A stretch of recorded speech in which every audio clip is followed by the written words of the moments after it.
Hello everyone, last class में chemical kinetics के बारे में बात हुआ था और कुछ क्वेश्चंस के साथ मैंने एंड किया था। तो आज सबसे पहले उस क्वेश्चंस को ही देख लेते हैं कि वो क्वेश्चंस का सॉल्यूशन क्या है।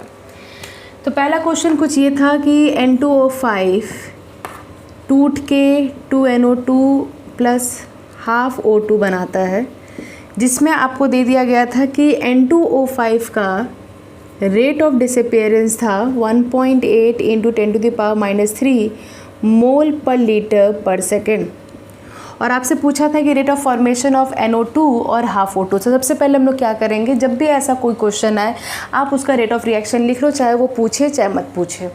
ठीक है, तो कैसे लिखेंगे, dN2O5 by dt equal to half plus dNO2 by dt equal to plus dO2 by dt। क्या बताया था मैंने कि जिसके बारे में पूछा है और जो दिया है उसको आमने सामने रख लीजिए। चलिए, तो ये N2O5 दिया है, आपसे दोनों के बारे में पूछा है, तो हम लोग एक एक करके दोनों को रख लेते हैं। अच्छा, तो सबसे पहले इसका काम कर लेते हैं। तो लिख सकते हैं कि half dNO2 by dt equal to minus dN2O5 by dt। क्या पूछा था, rate of formation of NO2। तो बताए हैं जब भी रेट ऑफ फॉर्मेशन पूछे या रेट ऑफ डिसअपियरेंस पूछे उसके साथ कोएफिशिएंट नहीं रहता, तो ये कोएफिशिएंट कहाँ चला जाएगा, ये कोएफिशिएंट आपके इधर चला जाएगा। तो आपका क्या आ जाएगा, dNO2 by dt equal to 2। इसका वैल्यू क्या दिया है, 1.8 इंटू 10⁻³ इसका वैल्यू निकालिए। वैल्यू निकालने के बाद आप मोल पर लीटर उसका यूनिट लिखना ना भूलें। ऐसे ही ऑक्सीजन वाला भी करेंगे, +2 DO2 by dt equal to again minus dN2O5 by dt। ठीक है, तो ये 2 कहाँ आ जाएगा, ये 2 आ जाएगा आपके नीचे इसमें। फाइनली आपका आंसर क्या हो जाएगा, यहाँ से 2 से मल्टीप्लाई हुआ था, यहाँ से आपका 2 से डिवाइड हो जाएगा। ठीक है, आंसर लिखिए, यूनिट लिखना मत भूलिएगा। यूनिट नहीं लिखोगे तो आंसर निकाल के भी कोई फ़ायदा नहीं है। ठीक है, नेक्स्ट क्वेश्चन देखते हैं। नेक्स्ट क्वेश्चन क्या है, नेक्स्ट क्वेश्चन आपके स्क्रीन पे ये रहा। ठीक है, तो क्या नेक्स्ट क्वेश्चन था जो मैंने कहा था कि बहुत इंपॉर्टेंट है आपका, कुछ ये रिएक्शन था 2H2O2 गिव्स तुम्हारा 2H2O प्लस आपका O2। ठीक है, समझ में आया। क्वेश्चन आपका दिया था कि ROF ऑफ ऑक्सीजन दिया था 3.2 kg पर मिनट। ध्यान से देखिए, ये इम्पॉर्टेंट इसलिए है क्योंकि ये आपका क्या दिया है, वेट पर मिनट। रेट ऑफ रिएक्शन में हमको हमेशा कंसंट्रेशन लेना रहता है। तो सबसे पहले आप क्या करेंगे, सबसे पहले तो इसको ग्राम में कन्वर्ट करिए एंड देन इसको मोल में कन्वर्ट करिए। तो हम लोग यहीं पे कर लेते हैं, 3.2 इंटू 10⁻³ बाई 32। ऑक्सीजन का मॉलिक्यूलर वेट आपका 32 आता है। ठीक है, इसके बाद जब इसको आप सॉल्व करोगे तो ये आपका समथिंग आएगा 100। ठीक है, ये अब क्या हो गया, ये अब आ चुका है मोल में, ये अब आ चुका है मोल में, मतलब कंसंट्रेशन के फॉर्म में आ चुका है। क्लियर। देन अब हम लोग क्या करेंगे, इसका रेट ऑफ रिएक्शन लिख लेते हैं। लिख लीजिए, -½ DH2O2 give dt plus ½ DH2O by dt and plus DO2 by dt। आपको ऑक्सीजन का दिया है, H2O2 का पूछा है, तो चलो निकाल लेते हैं। H2O2 का जब पूछा है तो अब क्या करोगे, इसको और इसको आमने सामने रख दो। तो हम लोग चलो रख देते हैं, -½ DH2O2 by dt equal to plus DO2 by dt। ठीक है, DO2 बाई dt आपका क्या आ चुका है, हम लोग देख चुके हैं कि ये 100 आ चुका है। एंड फाइनली ये 2 इधर चला जाएगा, तो आपका DH2O2 dt आपका क्या हो जाएगा, इनटू इसको 2 कर दोगे, विल गेट 200। समझ में आया। ठीक है, आपको क्या मिल जाएगा, 200 मिल जाएगा। नाउ क्वेश्चन में बोला था कि find ROD of H2O2 in kilogram पर मिनट। तो ये तो आपको आया है कंसंट्रेशन के फॉर्म में, इसको आप क्या करना है, आपको इसको ही हम लोग को कंसंट्रेशन के केजी के फॉर्म में कन्वर्ट करना है। तो आप क्या करोगे, आपको सिंपली इसके मॉलिकुलर वेट से इसको क्या करना, मल्टीप्लाई करना है, आपको वेट आ जाएगा।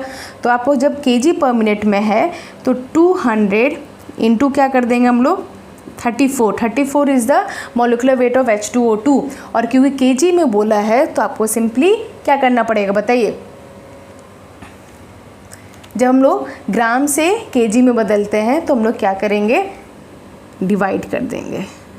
तो अब जब डिवाइड कर दोगे तो आपको कुछ आंसर इस तरीक़ा से मिल जाएगा, means you will get 6.8 kg पर मिनट। ठीक है, तो ये आपका बहुत अच्छा क्वेश्चन है, ये नीट में ऑलरेडी आ चुका है।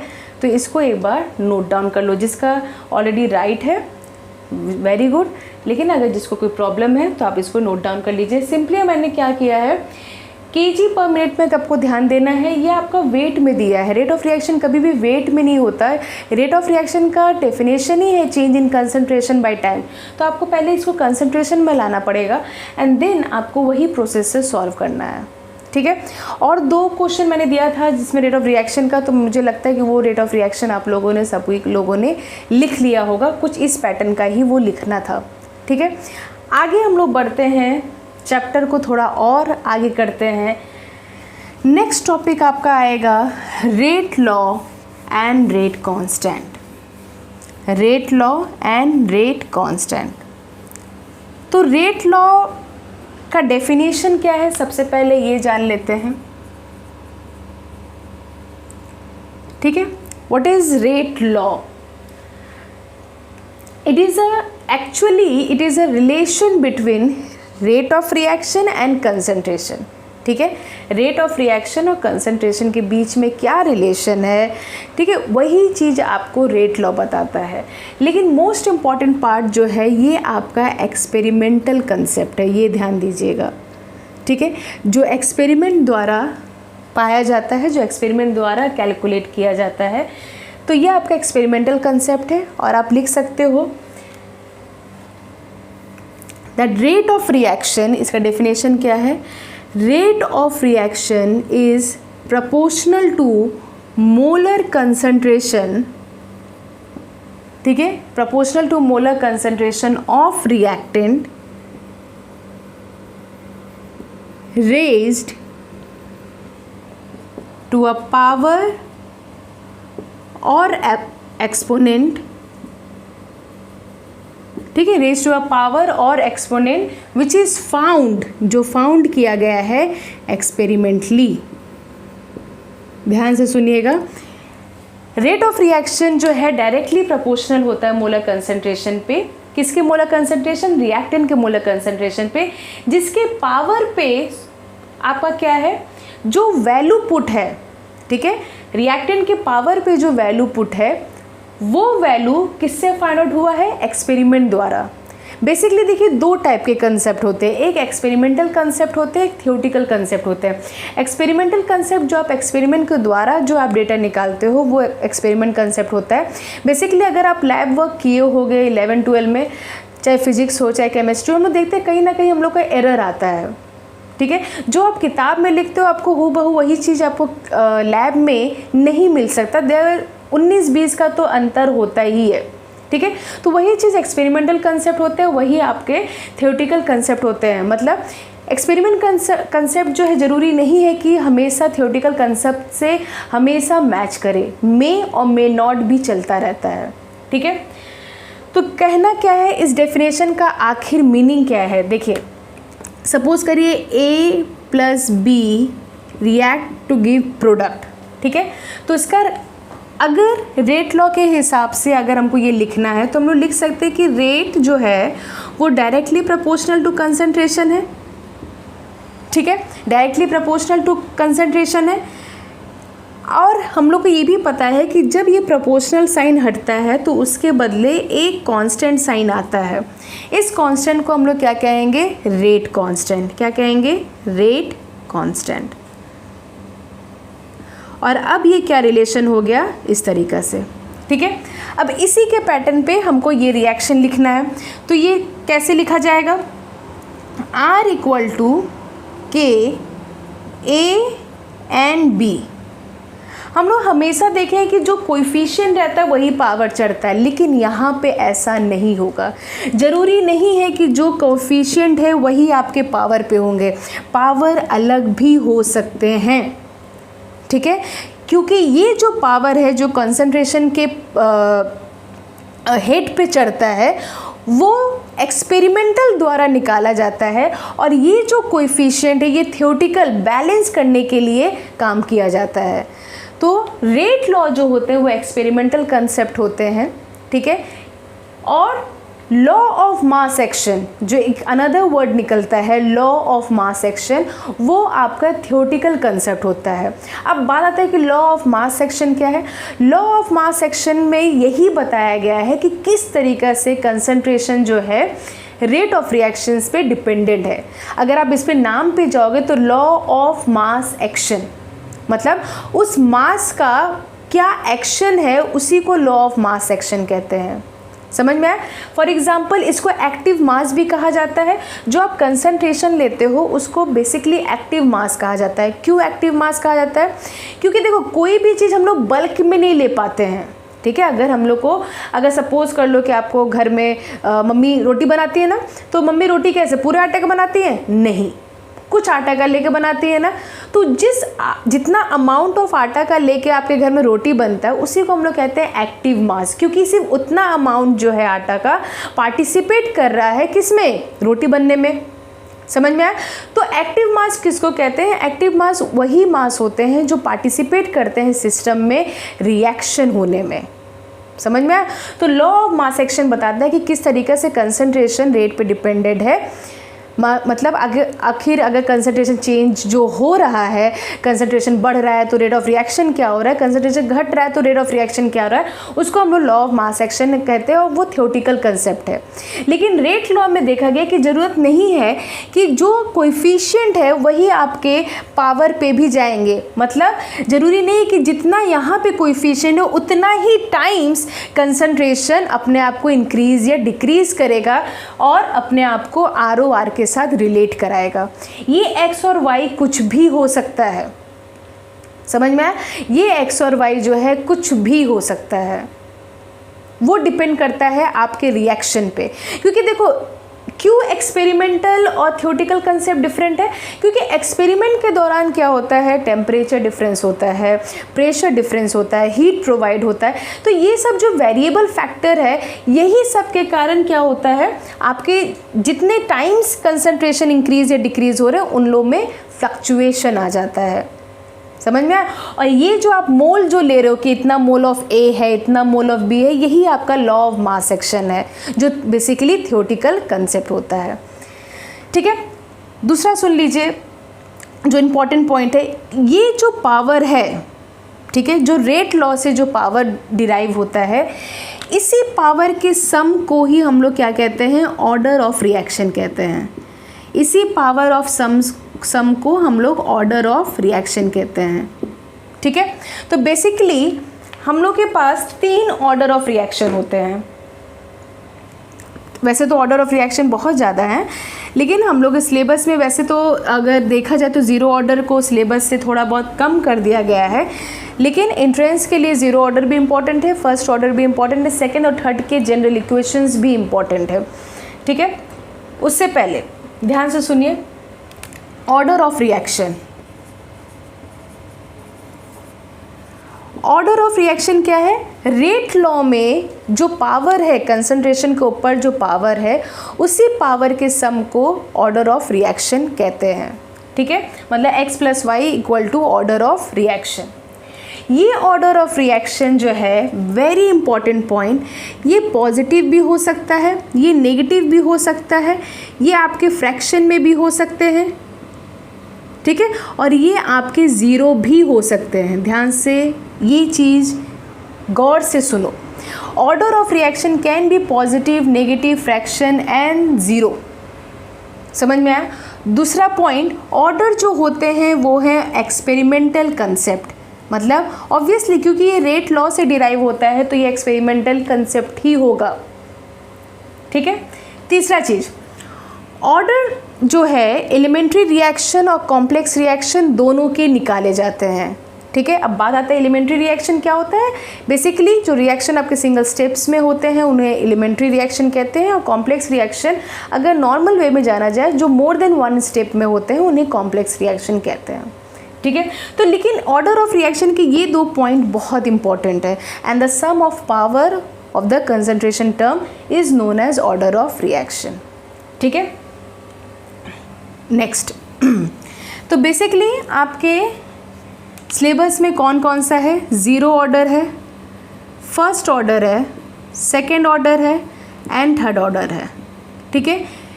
ये सब ऑर्डर को हम लोग पढ़ेंगे, लेकिन उससे पहले आज की वीडियो में हम लोग इसका यूनिट निकालना सीखेंगे। किसका यूनिट?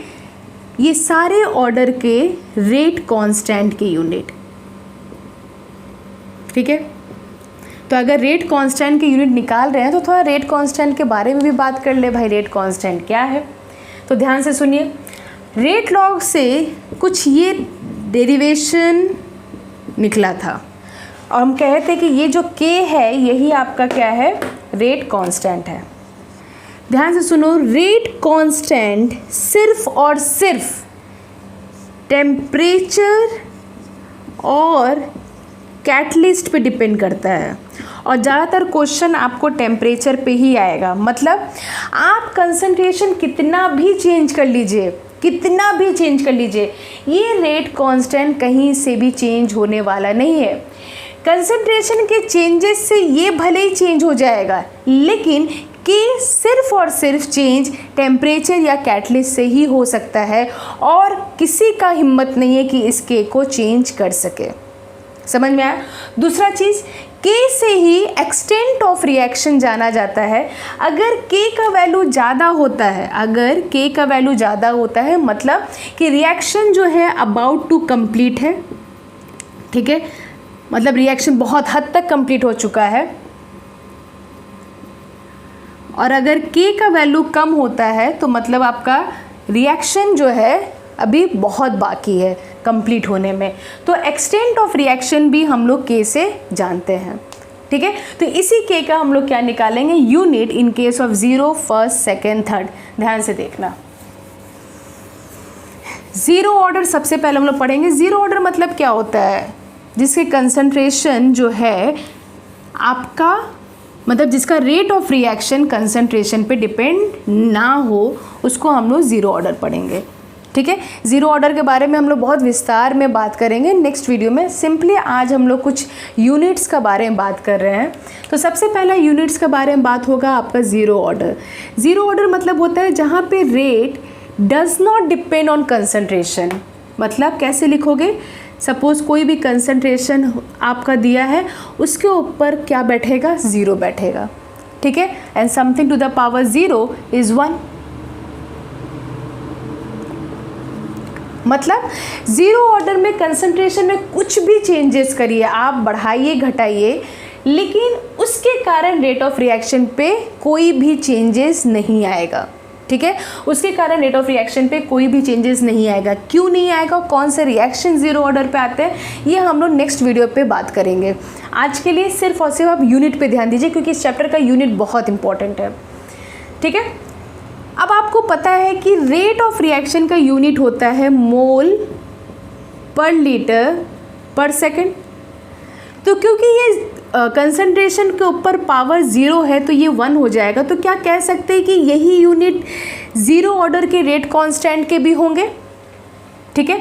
तो एक यहाँ से बहुत अच्छा क्वेश्चन आता है, बहुत बार आ चुका है, पूछा गया है एंट्रेंस में कि ऐसा कौन से ऑर्डर का रेट कांस्टेंट का यूनिट रेट ऑफ रिएक्शन से मैच करता है। वो है आपका ज़ीरो ऑर्डर रिएक्शन। ठीक है। वो है आपका ज़ीरो ऑर्डर रिएक्शन।